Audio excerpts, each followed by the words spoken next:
जा सकता है। तो इन्होंने पत्थरों से औजार बनाना सीखा। तो उस काल को पाषाण काल वगैरह आप पढ़ते हो, जब पत्थरों से औजार बनाए गए थे। तो वो बहुत मतलब आपने अगर 6 क्लास की हिस्ट्री पढ़ी हो तो वहां पे ऐसी छोटी छोटी चीजें दे रखी हैं। तो ठीक है, धीरे धीरे उसने क्या किया, पत्थरों से औजार बनाना सीख लिया। फिर आपस में कम्युनिकेशन नहीं होता था उनके बीच में, क्योंकि उनकी कोई भाषा ही नहीं थी। फिर उन्होंने क्या करा, आपस में बातचीत करना सीखा। शुरू शुरू में तो वो इशारों से बातचीत करते थे। धीरे धीरे धीरे उन्होंने अपनी एक लैंग्वेज, अपनी एक भाषा बना ली, और वो आपस में अपनी बातों को बोलकर कहने लगे। आदि मानव के इतिहास के बारे में अगर आज के टाइम पे आप जानकारी लेते हैं तो आपको आदि मानव के इतिहास के बारे में जानकारी मिलती कहाँ से? सोचो, आपने ये जो बुक में पढ़ा है आदि मानव के बारे में, आपने इतने छोटी क्लासों में भी पढ़ा है, आखिर इनके बारे में जानकारी मिली कहाँ से? तो ये जो जीवाश्मों से, देखो 3 तरह की चीजें थी जिनसे इनके बारे में जानकारी मिली। पहला तो था जीवाश्म, ये जो जीवाश्म है उनसे इनकी जानकारी मिली। दूसरे हैं पत्थर के औजार, आपने देखा होगा पाषाण काल में, फिर नवपाषाण काल में कई तरह के पत्थर के औजार जो थे, आपने बुक्स वगैरह में देखे हो, तो पत्थर के औजार मिले थे। तो इन पत्थरों के औजारों से आदि मानव के बारे में जानकारी मिली। फिर गुफाएं जो थी, गुफाओं में रहते थे ये लोग, ठीक है, गुफाओं में रहे ये, तो गुफाओं में इन्होंने कुछ चित्रकारी भी की। तो गुफाओं में जो चित्र मिले हैं उससे भी इनके बारे में जानकारी मिलती है। तो पत्थर के औजार आप समझते हैं, गुफाओं के चित्र आप समझते हैं। आई थिंक जीवाश्म में थोड़ी कंफ्यूजन हो सकती है, तो आपको मैं यहाँ पे जीवाश्म बता देता हूँ कि जीवाश्म क्या होता है। देखिए हुआ क्या कि अगर हम बात करते हैं आज से 2 लाख साल पहले, 3 लाख साल पहले, इतनी पुरानी बातें करते हैं, तो आपको पता होगा कि जो मानव होते थे अलग अलग प्रजातियों में बटे हुए थे। तो हुआ क्या कि जैसे कि मान लो कोई जानवर है, अब ध्यान से मेरी बातों को समझिए, कोई जानवर है या फिर मान लो कोई मानव है, अगर ये इनकी मृत्यु हो जाती है तो ये जमीन में मान लो दब जाते हैं, ठीक है, तो ये इनके ऊपर मिट्टी या पत्थर या पत्ते वगैरह जो भी चीजें दब जाती हैं, तो इस तरीके से एक परत बन जाती है। फिर परत दर परत बनती जाती है, बनती जाती है, बनती जाती है, वो चीजें नीचे दबी रह जाती हैं, और ये लाखों वर्षों तक नीचे दबी रह गई और ये हार्ड हो गई, पत्थरों में समा गई। तो ये चीजें जो थी इनको हम जीवाश्म कहते हैं, ठीक है। तो ये जीवाश्म है। और अगर और सिंपल लैंग्वेज में आप जानना चाहो कि जीवाश्म क्या है, तो आप बोल सकते हो कि बहुत पुराने पौधे, पुराने पेड़ पौधे थे, उनके अवशेष अगर मिले हों, पुराने पेड़ पौधों के अवशेष मिले हों, या फिर मानव के अवशेष मिले हों, या फिर जानवर की हड्डियां वगैरह उनके अवशेष मिले हों, तो ये जो चीजें जो जमीन में दब गई थी, बाद में उनका रूप बदलने लगा और चट्टानों में समा गए, काफी लंबे समय तक वो वैसी रही, तो ये सारी चीजें बाद में क्या कहलाई, जीवाश्म कहलाई, क्योंकि इन्हीं चीजों से तो मानव के बारे में जानकारी मिलती है। फॉर एग्जाम्पल मैं आपको बताता हूँ, आप अपनी इतिहास की बुक पढ़ेंगे तो आपको दिखाई देगा कि एक जगह जिक्र है, एक ऐसी खोपड़ी मिली है मनुष्य की, मनुष्य की खोपड़ी मिली है। ये भी एक तरह से जीवाश्म आप कह सकते हो कि ये कभी मनुष्य रहा होगा और वो मर गया होगा, उसके बाद वो उसका जो अस्थि पंजर थे वो दब गए होंगे, जमीन में दबे रह गए, बाद में खुदाई में वो मिले, ठीक है, तो वो जिस हाल में भी मिले तो वो एक तरह से जीवाश्म ही हो गए हमारे लिए। तो ये सारी चीजें आपको समझ में आ जानी चाहिए। आगे है मानव का क्रमिक विकास का, जो मानव का विकास है वो क्रमिक रूप से हुआ, यानी स्टेप बाइज स्टेप, पहले एक स्टेप, फिर थोड़ा और, फिर थोड़ा और, फिर इस तरीके से विकास हुआ है। ऐसा नहीं है कि मानव डायरेक्ट ही आधुनिक मानव पैदा हुआ हो, ऐसा नहीं था। मानव जो था बहुत ही आदिम अवस्था में था, जानवरों की तरह रहता था, जानवरों की तरह चलता था, और मतलब बिल्कुल जानवर जैसी जिंदगी थी, ठीक है, ऐसा था। और आज के समय में मानव कैसा हो गया, आधुनिक हो गया, आप अच्छे से जानते हैं। तो ये जो विकास हुआ है ना, ये क्रमिक रूप से हुआ है। इसके सबूत यानी साक्ष्य हमें जीवाश्मों से पता लगे हैं, जो हमें जीवाश्म मिले हैं उनसे पता लगते हैं। चार्ल्स डार्विन नाम के एक व्यक्ति थे। चार्ल्स डार्विन ने क्या किया था, इनकी एक बुक आई थी, ये आई थी 24 अक्टूबर, यानी 24 अक्टूबर 1859 को, 1859 को इन्होंने अपनी एक बुक छापी या बुक पब्लिश करवाई, जिसका नाम था on the origin of species, ठीक है, बुक का नाम था on the origin of species. इसमें लिखा था कि मानव जो है वो बहुत समय पहले जानवरों से क्रमिक रूप से विकसित होकर अपने वर्तमान रूप में आया है। यानी आज के समय में जो हम मानव देखते हैं वर्तमान समय में, वो एक समय में कहीं ना कहीं जानवर के रूप से परिवर्तित होते होते होते अब जाके इस तरीके का मानव बना है, ऐसा चार्ल्स डार्विन ने कहा था। अब बात कर लेते हैं थोड़ा सा हम आधुनिक मानव के पूर्वज, हाँ हम जो हमारे आधुनिक मानव है उनके पूर्वजों की बात करते हैं और पीछे चलते हैं थोड़ा, तो हमें कई तरह की स्पीशीज जातियां वगैरह प्रजाति मिलेंगी, ठीक है।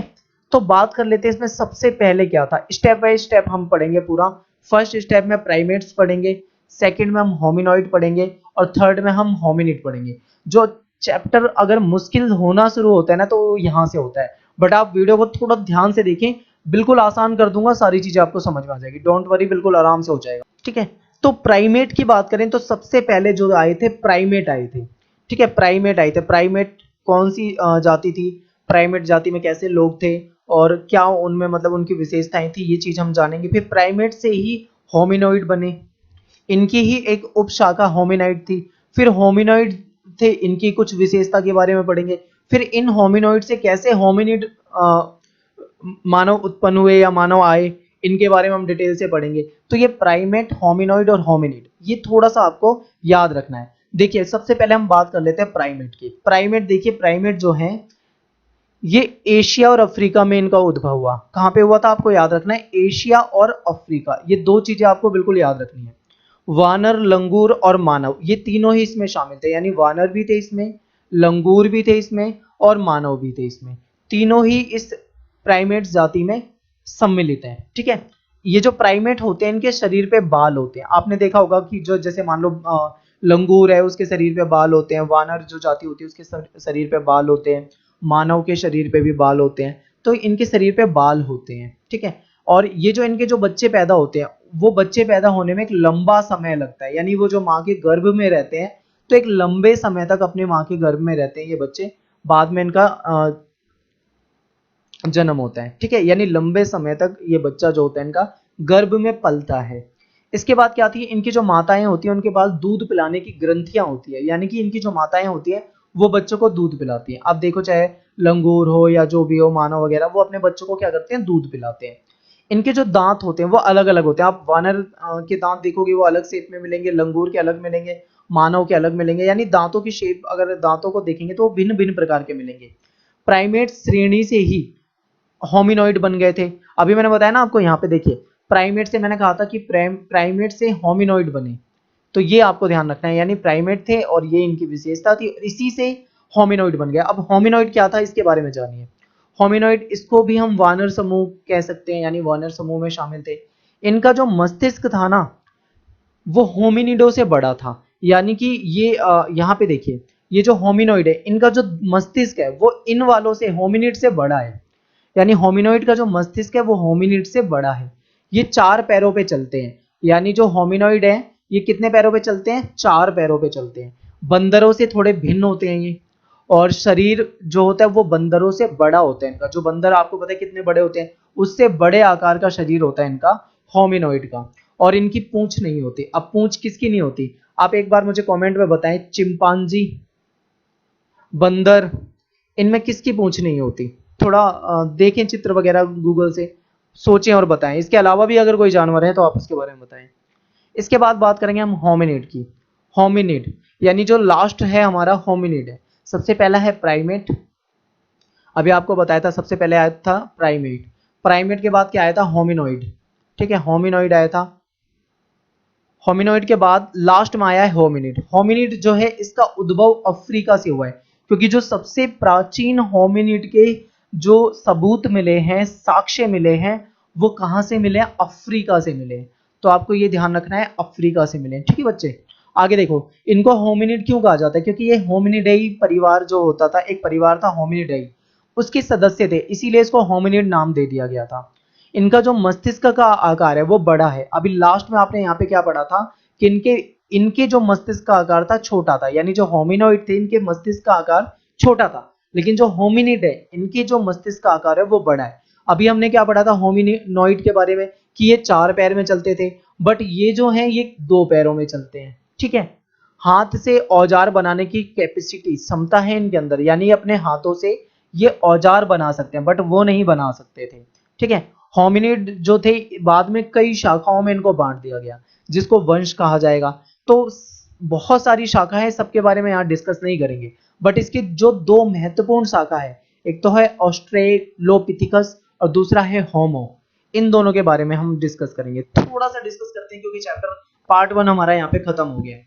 तो ये ऑस्ट्रेलोपिथिकस जो है और ये जो दूसरा होमो है, इनके बीच में कुछ अंतर है, थोड़ा सा अंतर है। क्या अंतर है? वो इनकी खोपड़ी को लेकर, दांत को लेकर, मस्तिष्क को लेकर, जबड़े को लेकर, इसके आकार को लेकर थोड़ा सा अंतर है, जो कि हम अगले टॉपिक में पढ़ लेंगे। तो आज के इस वीडियो के लिए इतना ही, ठीक है। अब क्या करता हूं मैं, एक बार 1 मिनट आप और वीडियो को देखें, 1 मिनट में आपको सारा रिवाइज करवा देता हूं। देखिए, आधुनिक मानव जो है वो लगभग 1,60,000 साल पहले पैदा हुआ था। कंदमूल खाता था, शिकार करके अपने जीवन जो था उसको बिताता था। पत्थर के औजार बनाए उसने, ठीक है। आदि मानव के बारे में हमको जानकारी मिलती है जीवाश्म से, पत्थर के औजार से, और गुफाओं में जो चित्र मिले उससे। इसके बाद जीवाश्म क्या होता है आपको बता दिया है, जो पत्थरों के नीचे दब गए थे। और आगे है कि मानव का विकास जो है वो क्रमिक रूप से हुआ है, जो कि चार्ल्स डार्विन ने भी बताया था। सबसे पहले प्राइमेट्स आए, उसी से फिर ये एक उपशाखा बनी होमिनॉइड, फिर उससे एक उपशाखा बनी होमिनिड, ये आए। प्राइमेट क्या होते थे कि ये एशिया और अफ्रीका में उद्भव हुआ है। इनका शरीर पे इनके बाल होते हैं, बच्चा पैदा जो होता है इनका वो काफी लंबे समय तक गर्भ में पलता है, माताएं जो होती है दूध पिलाती हैं, दांत जो होते हैं अलग अलग तरह के होते हैं इनके। तो ये था, प्राइमेट से बन गए होमिनिड। होमिनॉइड जो बने थे, ठीक है, होमिनॉइड जो बने थे, इनका जो मस्तिष्क होता है वो बड़ा, ठीक है, इनका मस्तिष्क जो होता है उनसे छोटा होता है होमिनिड से। 4 पैरों पे चलते हैं ये, बंदरों से थोड़े अलग होते हैं, शरीर इनका बंदरों से बड़ा होता है और इनकी पूंछ भी नहीं होती। फिर इसके बाद लास्ट है होमिनिड। होमिनिड जो थे अफ्रीका में इनका उद्भव हुआ, क्योंकि इनके सबूत सबसे प्राचीन सबूत जो मिले हैं वो अफ्रीका से ही मिले हैं। और इनका जो मस्तिष्क होता है उसका साइज जो है, साइज वो बड़ा मिला है, साइज, ठीक है। 2 पैरों पे चल लेते हैं ये, इनके हाथों से ये औजार बना सकते हैं, यानी इन्होंने औजार बनाए, ठीक है। तो ये बेसिक चीजें थी। और चैप्टर थोड़ा सा मतलब अलग है, अजीब है। आई होप आपको मुश्किल जरूर लगेगा अगर आप एनसीईआरटी पढ़ते हो तो आप वीडियो को ध्यान से देखें, आपको ये चैप्टर आसान कर देंगे। और एक बार मुझे जरूर कमेंट में बताएं कि जितना मैंने आपको पढ़ाया है, आपको जरा भी दिक्कत आए तो वीडियो को 2 बार देख लें। आई होप आपको अच्छे से समझ में आ जाएगा। आप कमेंट में बताएं जितना मैंने आपको पढ़ा है, क्या आपको अच्छे से समझ में आया या नहीं। कोई दिक्कत आए तो आप कमेंट में बता सकते हैं। लाइक कर दें, वीडियो को शेयर कर दें, और जल्दी ही हम इसका पार्ट 2 लेकर आएंगे। बस आपके कमेंट का वेट है, एक बार कमेंट करें अच्छा, तो हम आपके लिए पार्ट 2 जल्दी लेकर आएंगे। Thanks for watching. जय हिंद, जय भारत।